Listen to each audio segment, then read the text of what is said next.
Assalamualaikum warahmatullahi wabarakatuh. Pada video kali ini saya Rizkika Primasari, calon guru penggerak angkatan 11 Kota Mataram, akan melaksanakan kegiatan pra-observasi aksi nyata modul 2.3 coaching untuk supervisi akademik. Dan di video kali ini saya ditemani rekan saya Bu Baik Sani yang akan menjadi objek pengamatan saya. Baik, langsung saja kita menuju ke kegiatan pra-observasi. Selamat menyaksikan. Assalamualaikum Bu Sani. Waalaikumsalam Bu Ika. Gimana kabarnya hari ini Bu Sani? Alhamdulillah sehat. Alhamdulillah. Baik Bu Sani, pada kegiatan kali ini kita akan melaksanakan pra-observasi. Jadi ini tujuannya agar saat observasi yang saya lakukan nanti pada Bu Sani menjadi lebih siap, percaya diri dengan berbagai hal yang sudah kita bahas setelah ini. Baik Bu Sani, jadi untuk kegiatan pra-observasi kali ini ada beberapa pertanyaan yang ingin saya sampaikan pada Bu Sani. Boleh ya? Iya, silakan Bu Ika. Baik, untuk pertanyaan pertama terkait nanti saat pembelajaran, tujuan pembelajaran seperti apa yang ingin Bu Sani capai di kelas? Ya, tujuan pembelajaran untuk besok, siswa kita diharapkan mampu untuk menjelaskan apa itu penelitian sosial dan membuat penelitian sosial sederhana sesuai dengan fenomena yang sedang terjadi di masyarakat. Baik, jadi untuk area pengembangan seperti apa yang Sani mau capai pada pembelajaran di kelas? Oke, jadi area pengembangannya itu kita fokus kepada area pengembangan kognitifnya sama keterampilannya. Kognitifnya mereka mampu berpikir kritis, menganalisis kejadian yang terjadi, fenomena sosial yang ada di lingkungan masyarakat, serta keterampilan untuk menganalisis, bertukar pendapat untuk menemukan solusi dari suatu permasalahan. Oke, baik Bu Sani. Untuk pertanyaan ketiga nih Bu Sani, model pembelajaran yang digunakan Bu Sani nanti itu seperti apa? Ya, jadi saya menggunakan model pembelajaran PBL, Problem Based Learning. Baik, kemudian untuk pertanyaan selanjutnya, Bu Sani, strategi pembelajaran yang Bu Sani gunakan nanti seperti apa? Ya, saya menggunakan strategi pembelajaran berdiferensiasi serta metode diskusi. Jadi anak-anak dibagi menjadi beberapa kelompok. Baik Bu Sani, kemudian untuk pertanyaan selanjutnya, ini tentang penilaian atau evaluasinya. Kira-kira Bu Sani akan gunakan penilaian seperti apa? Ya, ada dua tipe penilaian. Pertama itu tes tulis, dan saya menggunakan instrumen penilaian teman sebaya. Nanti instrumennya sudah saya siapkan, tapi yang menilai adalah teman-temannya menilai temannya lain. Baik, bagus sekali Bu Sani. Jadi untuk pertanyaan yang terakhir, itu untuk sasaran kelasnya Bu Sani, nanti di kelas berapa Bu Sani akan melaksanakannya? Oke, pelaksanaannya besok di hari Kamis di kelas 10.10 jam ke 7.89. Jadi untuk mata pelajaran saya itu kita menghabiskan waktu 3 jam. Oh baik Bu Sani, jadi di kelas 10.9 ya, 10.9 di 3 JP ya. Baik Bu Sani, mungkin itu saja yang ingin saya tanyakan sama Bu Sani pada kegiatan pra-observasi ini. Semoga semua bisa berjalan dengan baik pada saat kegiatan observasi yang akan kita lakukan nanti. Ya, siap. Sampai ketemu lagi di kegiatan berikutnya. Demikian pertemuan kita pada siang hari ini Bu Sani. Sekian, Assalamualaikum warahmatullahi wabarakatuh. Waalaikumsalam warahmatullahi wabarakatuh. Warahmatullahi wabarakatuh. Selamat pagi. Bagaimana kabarnya? Baik. Sudah sarapan? Sudah. Alhamdulillah. Berarti tetap semangat ya? Ya. Ngetes semangatnya dulu? Bisa. Bisa? Bisa. Oke, guru mau ajarin tentang cinta namanya. Oke. Pernah dengar tentang cinta? Belum. Kita kemarin dapat dari guru Mas.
Oke, perhatikan. Sudah selesai ya pecahannya? Sudah selesai? Sudah selesai? Bapak di belakang, sudah selesai? Oke. Maka dari itu, mari kita lihat hasil pekerjaan dari kelompok 1 untuk mempresentasikan hasilnya. Tapi dari itu, kalian yang melihat karya presentasi dinilai juga penampilan temannya dan materi yang disampaikan. Guru akan membagikan lembar kerjanya di sana tinggal kalian cetak sesuai dengan apa yang ditampilkan oleh teman. Oke?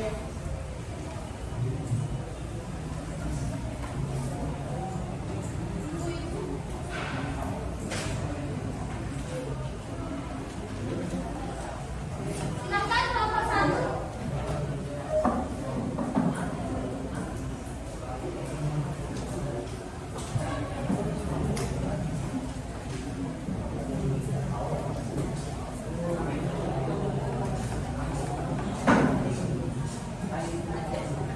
Assalamualaikum warahmatullahi wabarakatuh. Selamat pagi semuanya. Perkenalkan kami perwakilan dari kelompok 1. Saya Besok Hamidah, absen 4. Saya Teresia Febrianesa, absen 35. Akan mempresentasikan hasil dari diskusi kelompok kami, yaitu perbedaan antara penelitian kualitatif dan kuantitatif. Penelitian kualitatif perbedaannya akan dijelaskan oleh rekan saya. Oke, jadi di sini saya akan membacakan mengenai penelitian kualitatif. Penelitian kualitatif yang pertama menggunakan data naratif atau kata-kata. Yang kedua, penelitian kualitatif biasanya menggunakan metode wawancara dan observasi.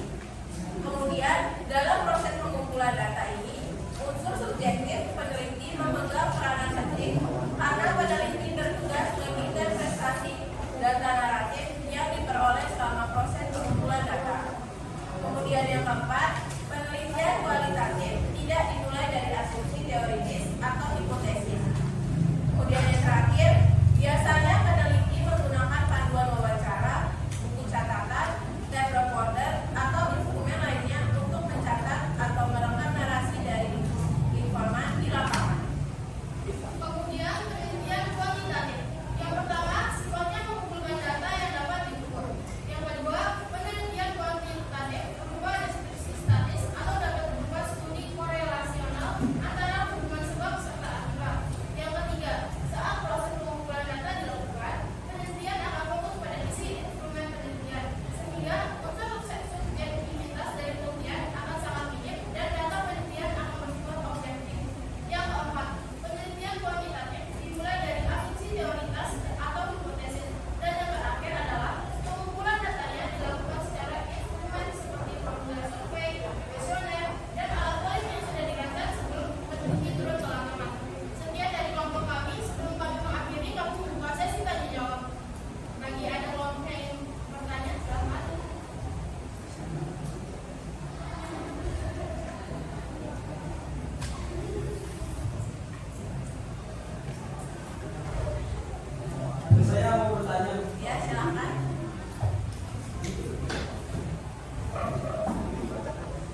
Assalamualaikum warahmatullahi wabarakatuh. Halo Sobat Guru Penggerak semuanya.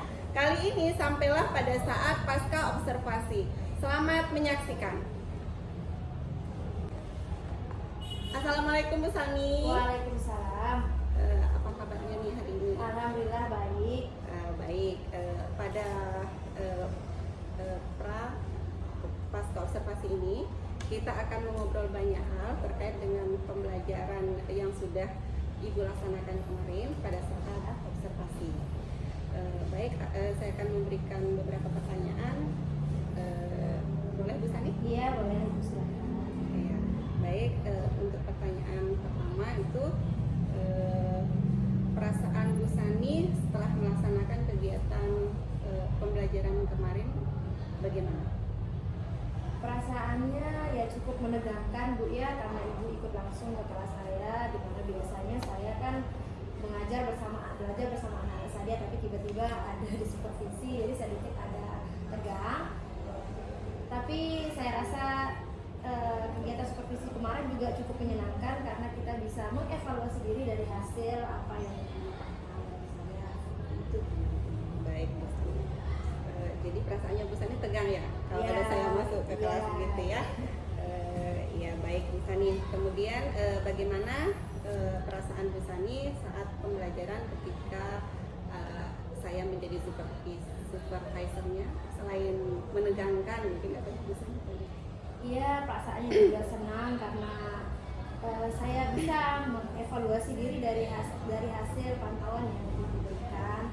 Jadi saya dari awal sudah aktif pembelajaran, ada beberapa mungkin yang menjadi kendala atau hambatan ketika mengajar. Saya juga bisa mendapatkan informasinya terkait kendala-kendala itu, dan saya juga bisa memperbaiki gaya belajar, mungkin metode atau solusi lainnya yang saya terima dari hasil pantauan ini.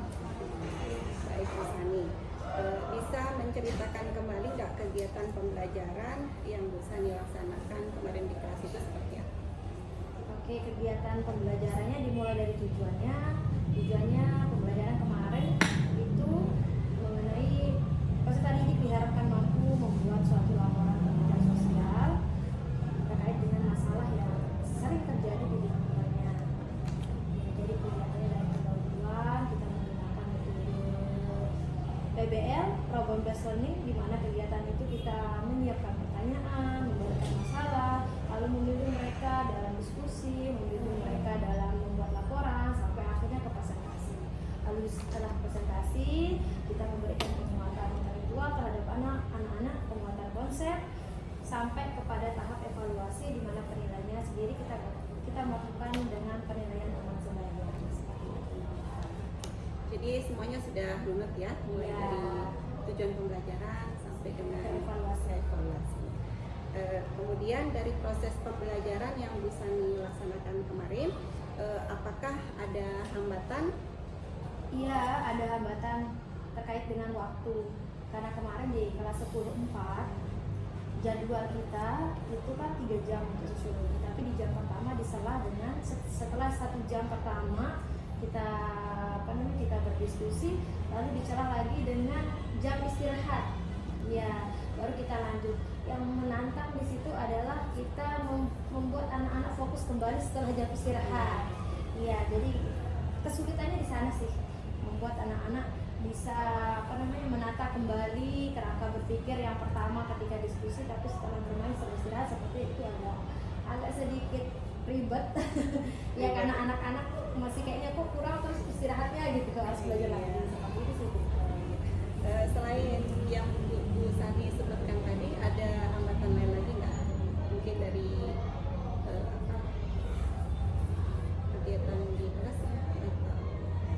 Oh ya, kemarin kan kita tidak menggunakan LCD karena terkait dengan cok ya, ada konslet sedikit, jadi tidak bisa melihat LCD.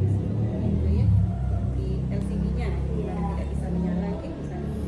Iya baik. Dari hambatan-hambatan tadi,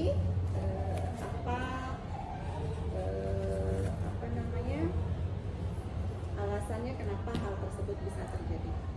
Oke, yang pertama anak-anak kemarin ya karena mungkin karena jadwalnya sudah tertata seperti itu, jadi kita tidak bisa ya mau tidak mau selesai jam istirahat itu kita harus kita pancing dulu anak-anak untuk kembali konsentrasi setelah mereka fokus. Dan terkait dengan kita tidak bisa menggunakan LCD kemarin, memang ada perbaikan listrik, jadi kita menunggu gitu, tapi ternyata tidak bisa kita gunakan di jam pembelajaran ketika kita membahas pekerja sosial. Selesai perbaikannya. Oh, iya. Baik Bu Sani, terkait hambatan-hambatan yang sudah Bu Sani sebutkan tadi, kira-kira nih solusi apa yang bisa Bu Sani lakukan untuk meminimalisir atau menghilangkan hambatan-hambatan? Oke, di hambatan pertama, anak-anak kurang konsentrasi di saat di jam kedua setelah beristirahat. Rencananya saya ingin memberikan penguatan di tengah-tengah dulu sebelum mereka kembali berdiskusi, supaya mereka tahu oh ini garis merah yang dibahas sebelum istirahat tadi. Jadi setelah saya memberikan penguatan sekitar 10 menit, maka dilanjutkan diskusi kembali atau melanjutkan kegiatan kegiatan. Begitu. Baik Bu Sani, karena sudah menyampaikan solusi-solusinya tadi, kapan nih Bu Sani akan laksanakan solusi-solusi yang sudah Bu Sani sampaikan tadi? Saya akan lakukan di pertemuan selanjutnya. Baik, luar biasa Bu Sani, obrolan kita pada hari ini alhamdulillah semuanya sudah kita bahas, yang sudah kita bahas kemarin pada pra observasi itu sudah terlaksana dengan baik dan sudah ada solusi-solusinya ya. Bagus sekali dan bisa terlaksana, semoga bisa lebih baik lagi ke depannya. Terima kasih Bu Sani, mungkin ini saja yang bisa saya sampaikan. Terima kasih sudah membersamai saya mulai dari pra observasi, kemudian observasi dan sampai kita di hari ini yaitu di pasca observasi. Siap, sama-sama Bu. Terima kasih ya. Assalamualaikum warahmatullahi wabarakatuh. Waalaikumsalam.